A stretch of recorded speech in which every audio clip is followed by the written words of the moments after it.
I'm going to get you out of here alive.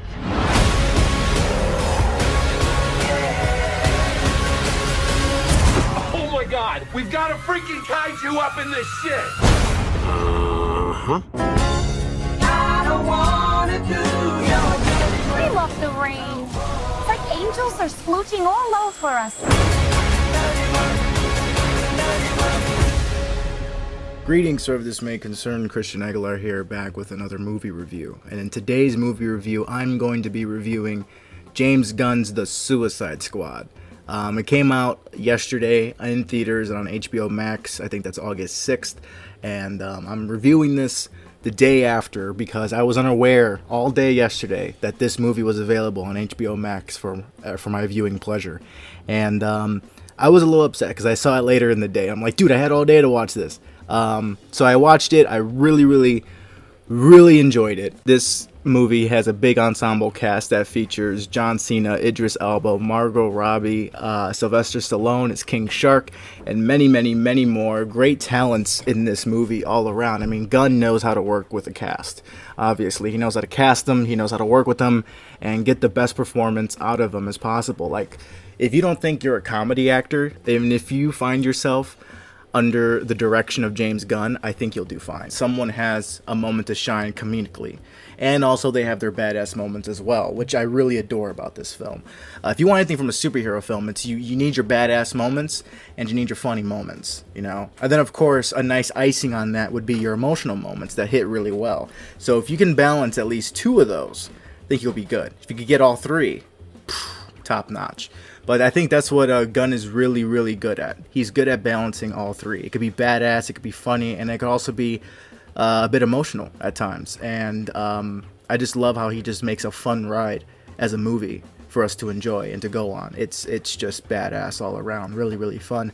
But I want to start giving out my ratings early in the video so you don't have to wait all the way till the end to really see what this is rated. With the rating, you can kind of expect what my opinions are going into the rest of the video. So with that being said, I want to give The Suicide Squad a very generous 5 out of 5 Skarsgårds. The whole family's here, man. The whole clan is here because Suicide Squad is a badass film to watch with the family, with yourself. It doesn't matter who you're with, you'll be having a great time because James Gunn just knows how to put on a show. If you go into this expecting Guardians a bit, it wouldn't hurt that much because you'll be pleasantly surprised at the way he tackles the Suicide Squad. I mean, this movie starts out with a bang. That's what I gotta say right there. I love how this movie just gets right into it. There's no slow opening. There's no little introduction via profiles like in the original Suicide Squad. No, here's the characters. Here's them teaming up. Boom, go out into the mission. And that's how the movie starts. And we really kind of follow Michael Rooker's character, Savant, I think his name is. And it was cool because this movie, when I mentioned that, this movie really kind of shifts perspectives a little bit. And I kind of like that. It's really cool. Granted, this movie does have we got to take a step, we got to put a halt to the story in order to go back like 8 minutes even, you know, to retell some sides of the events that are happening so we can understand what happens next. That was probably the one thing that was kind of worrisome for me a little bit because I'm like, oh, don't stop the ride, because, you know, this is such a fun and energetic ride that when they said, okay, let's go back 8 minutes or let's go back a few days before, I'm like, ooh, I hope this doesn't take a standstill. I hope it doesn't slow down. But it doesn't. Those flashbacks are really worth it. They add so much to it. They're fun as well. So it's like, yeah, you get that little moment of like, oh crap, now we're going back in time. We got to put a halt on things progressing.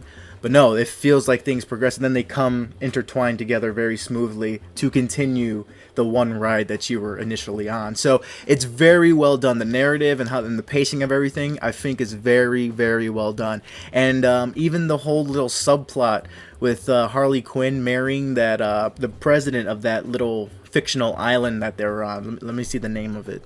Corto Maltese Maltese. Corto Maltese. I'm Mexican and I should know Spanish, but this is a fictional island. It's a fictional name. So I found it hilarious how that subplot with her basically spending a day with the president of that island was very hilarious. Of course, with her with Harley Quinn ended up killing the president, and she basically kind of escapes on her own. She really does not need the Suicide Squad for help. That whole escape sequence was really, really cool to watch, especially the stunt where she lifts up her lower half, where she lifts her legs up and uses her feet to grab the keys and then unlock herself because she's chained up with her wrist cuffed. And for her to do that practically, because I remember watching an interview where James Gunn said she actually did that. There wasn't a stunt double. And just to know that she did that practically was really, really cool. And even when I was watching the beginning of it, I forgot that James Gunn said that in the interview. And I was like, why don't she just tilt up? She's acrobatic. Harley Quinn's acrobatic. So why can't she just like start kicking these guys while they're trying to tase her or whatever, you know? But I am so glad that they ended up putting that in there to really show Harley's true skill set, because I never seen her really do like that much acrobatic stuff in the previous films. I could be wrong. Don't remember finishing Birds of Prey. Suicide Squad was a disappointment. So I don't really remember any acrobatic traits in her character in those films. Like, I wanted to see her, like in this movie, I would love to have seen her do like a cartwheel on the beach towards the beginning when they raid the beach and they're all getting shot at. I would love to have seen her do like a somersault, you know, or like a little cartwheel to dodge the bullets. I think that would have been so damn cool, you know, because that's what Harley does. Harley loves flips, you know. So that's probably something I would want to see a little more from her. I know she does that in her fighting, but it would just be cool to see her do that as like a dodge or something. And speaking of the raid on the beach, oh crap, I remember when I said in the beginning of this video where this movie just starts off with a bang and just gets you right into it. Well, this is what I'm talking about. The raid on the beach is literally one of the first things we see, them jumping from the helicopter or the helicarrier, and they're going right into the water right off the bat.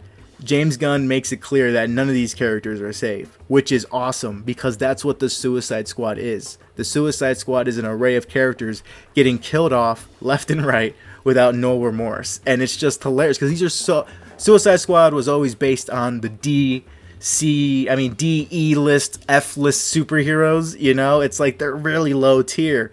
And not superheroes, supervillains, sorry. Really low tier supervillains, and so they're really low tier to be disposable like that. And I just love how he opens up his movie like that. Like we see, first and foremost, Weasel ends up drowning. You know, we see that he's just like, everyone jumps in the water so perfectly, right? Like they end up like they're floating up, everyone knows how to swim.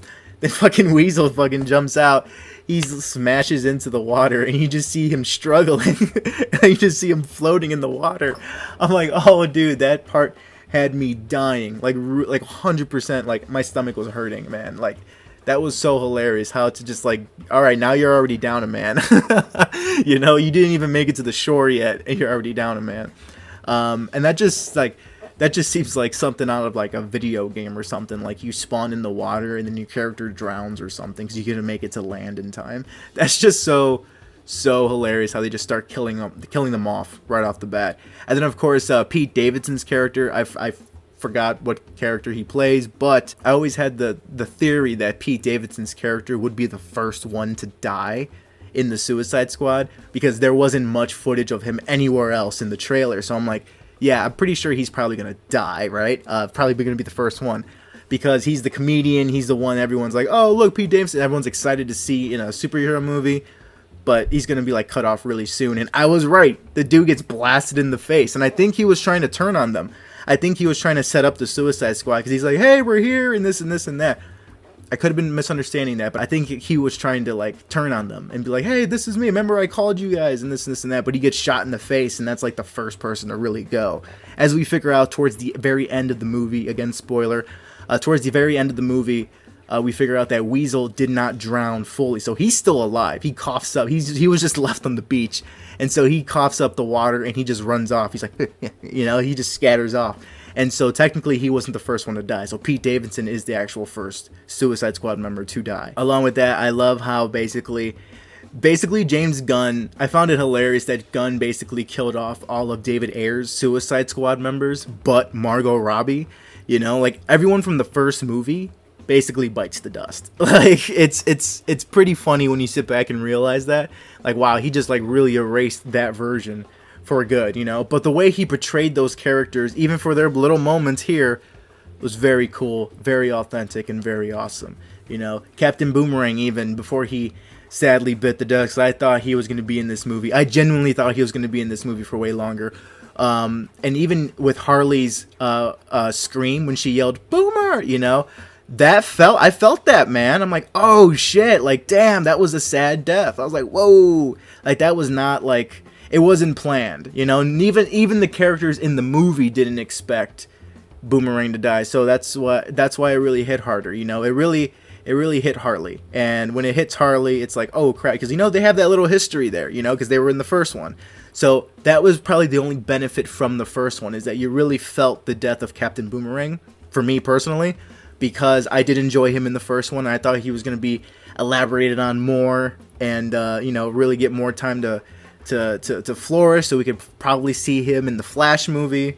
But they killed him off. So, and that just goes to show that no one is safe, you know? Like, literally, I think everyone but who's on the main poster, so like Peacemaker, Bloodsport, Ratcatcher 2, King Shark, Polka Dot Man, and Harley Quinn. Those are basically the main 6 we follow. Everyone else you see in a costume in the trailer dies. Like Javelin, that's how basically Harley Quinn gets her weapon for this movie. She takes Javelin's javelin. She takes Javelin's javelin, and it was hilarious that he was trying to tell her something like, oh, carry this for someone, like carry this in honor of, and then she's like, in honor of who? She's like slaps his face like, in honor of who? What the hell? So that was very hilarious moment for Harley Quinn to have. Very masterful and playing with tones right there. You know, James Gunn knows when to make the audience laugh and when to make them feel something. And that's what I said also in the beginning of this movie. You can balance those 3: badassery, emotion, and a comedic moment. If you can master those 3 and make them work in your movie, I think you could have a solid superhero movie or a solid action movie, you know? And that was one of the moments that really showed that to me. Another thing I love about this film was I love Polka Dot Man's character. I mean, for the lamest supervillain, they really made him cool in this movie. I think they really had to in order to, you know, for him to be in the movie. I love the mention of an interdimensional virus that plagued Polka Dot Man's body because his mother was trying to test on him and his siblings to be superheroes. His mother works at STARS Labs, and I believe Barry Allen is an employee at STARS Labs. He's a scientist there, so there's that little in-universe connection. And his mom worked there, and so this interdimensional virus that she basically planted in him, or, you know, got him infected by, is the reason why he can shoot out polka dots. It's like the polka dots start blistering up in his face, and we get to see that, and then he has to like release the polka dot. I don't know how he releases them. They just show him go behind bushes, and you just see it all colorful and swirly, and then he comes back like normal, like nothing happened.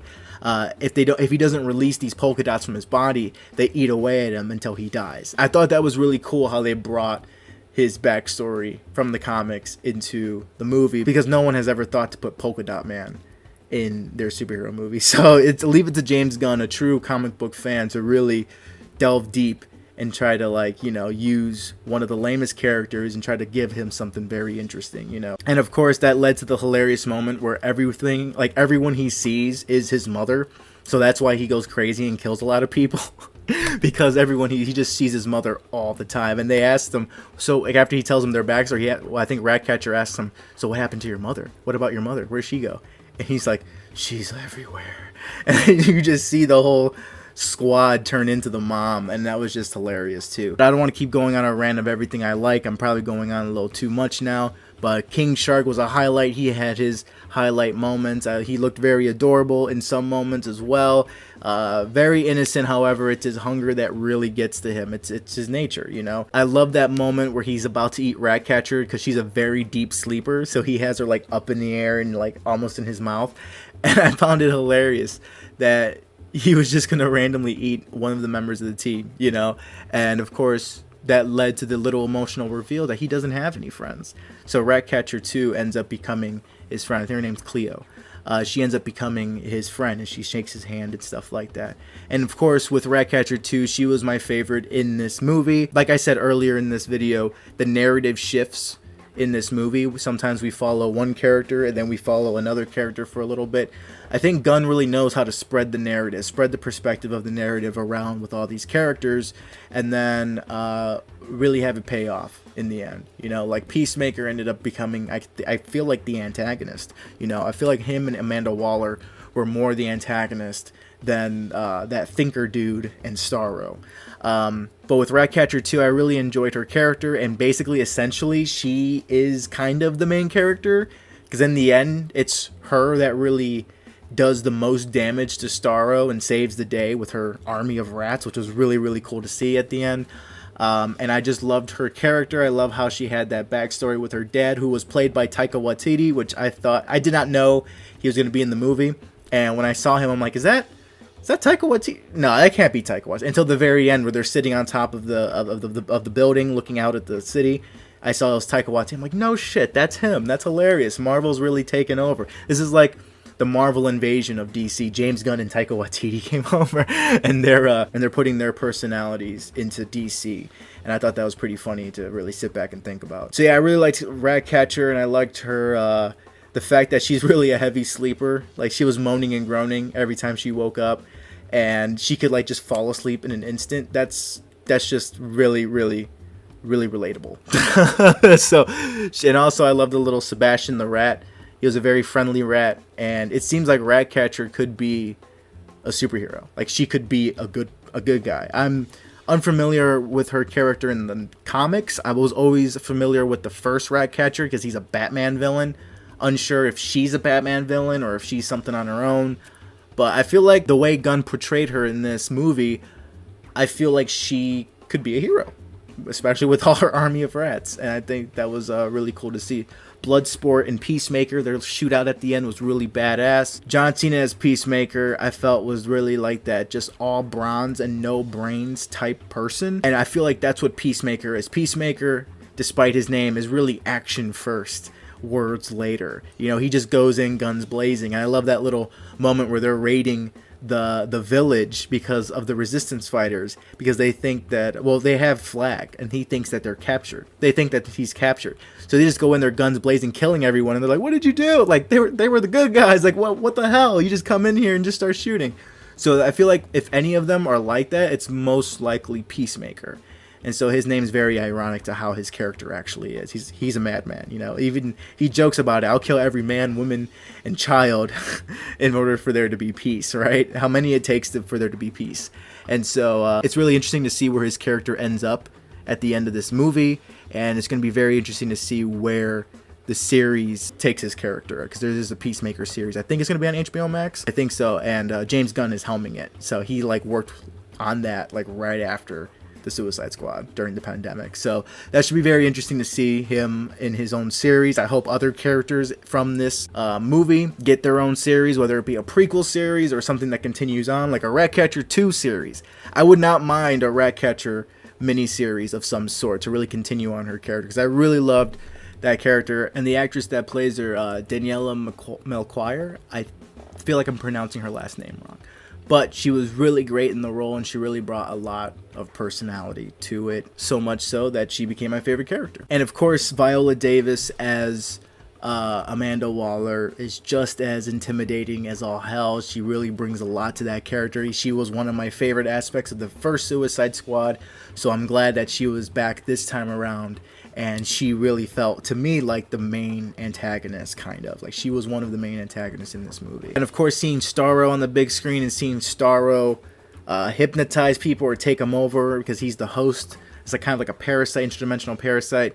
His whole introduction in the movie was really, really cool to see, man. Because he's the thing that brings the Justice League to fight together for the first time in the comics, I believe. Like, in one of the really old Justice League, like Brave and the Bold comics, he was the thing that brings them all together. He was the Loki to their Avengers. There you go. So with that being said, this was a very fun movie. I don't want to keep going on because this could be 30 minutes just me ranting on everything I like. So that is it for today. Thank you so much for reaching to the end of this video. This was a little lengthy one, so I just really love this movie so much, and I couldn't just stop ranting about it. Thank you so much for reaching the end of this video. Tell me what you think of the Suicide Squad down below. Did you love it? Did you hate it? Do you agree with me? Do you not agree with me? Let me know down below. And as always, please like, share, subscribe if you enjoyed, and if you want to help grow this little side hobby I am doing and support, that would be really, really appreciative. And as always, I hope you are all safe and well out there, and I'll see you guys all in the next one. Take care.